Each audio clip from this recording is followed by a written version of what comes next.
Hello beautiful people, in today's video I will be talking about 10 things I wish I knew before playing Oblivion Remastered. The point of this video is to help new and returning players enjoy their playthroughs. Let's get into it.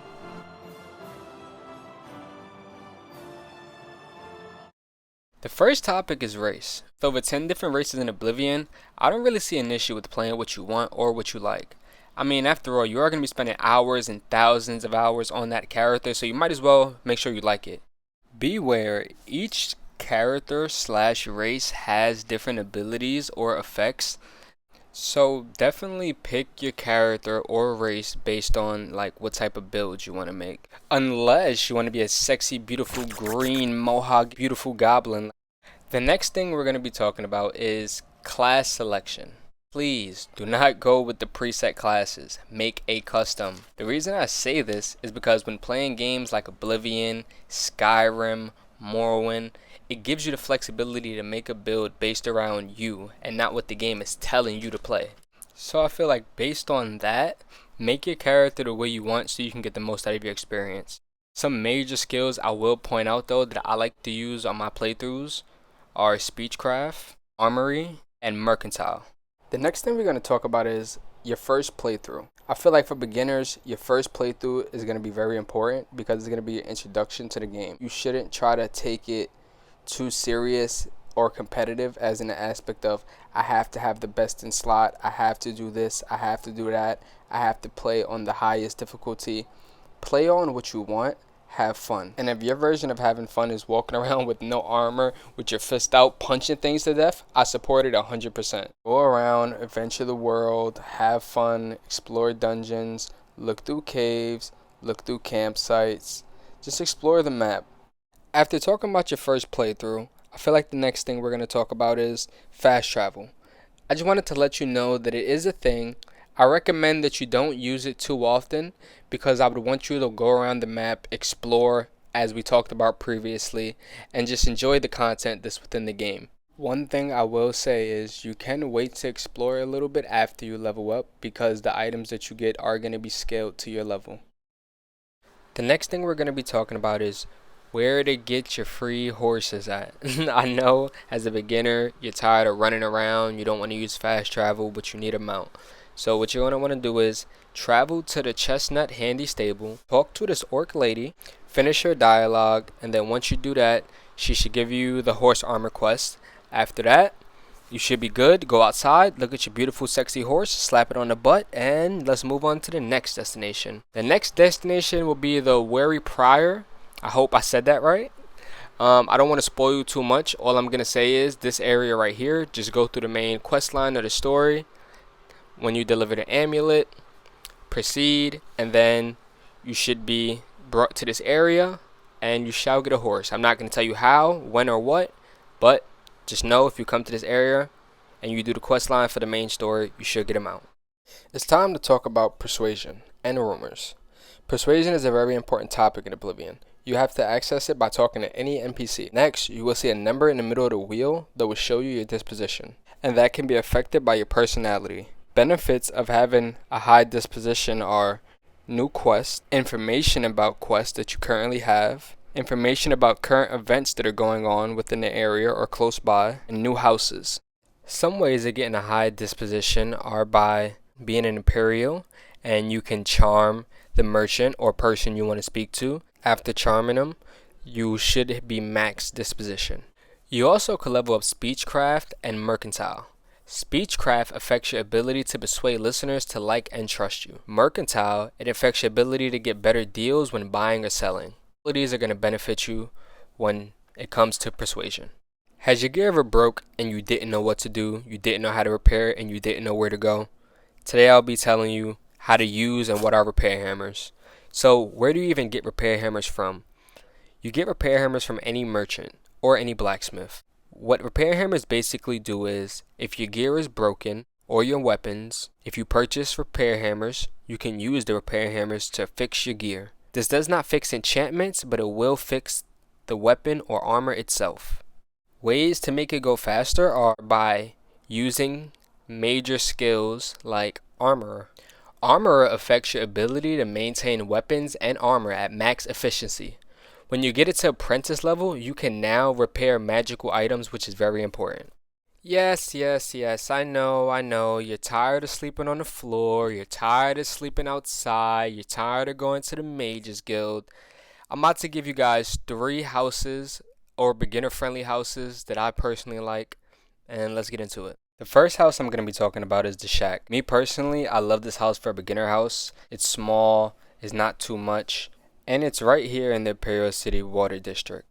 How to access the house is you have to travel to the Market District in Imperial City, then go to the office of Tamriel. After going to the office of Tamriel, speak to the NPC lady. She should tell you that the house is 2,000 gold, and then you should buy it. The next house we're going to be talking about is the Leoin House. Now, you can get this house if you want as a beginner. It's a little more expensive. I guess it would just be like if you didn't want to go with the Shack, if you wanted like something more different. What you would do is you would pull up your map, you would travel to Leoin Castle. After traveling to Leoin Castle, you will go inside, talk to the count. You would tell them that you want to purchase the house for 7,000 gold. Only thing you should know about some of these houses is maybe you want to get your disposition in the range to 60 to 70 max, but that's about it. That's all you need for this beautiful house. Now, the next house is my favorite. Do you want a house that feels like a castle, has trap doors, has adventures in the caves? I'm not going to spoil too much.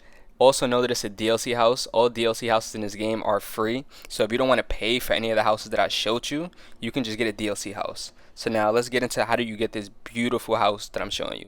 Pull up your map, go west of Coral, walk to the castle. You should be presented with a quest to help the nearby guards defend the castle.